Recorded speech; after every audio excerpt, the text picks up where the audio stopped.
Bună dimineața!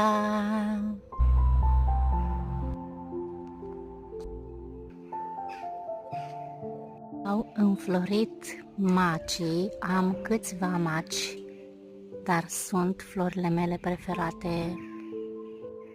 Le iubesc pur și simplu. Au înflorit mai târziu, ca de obicei.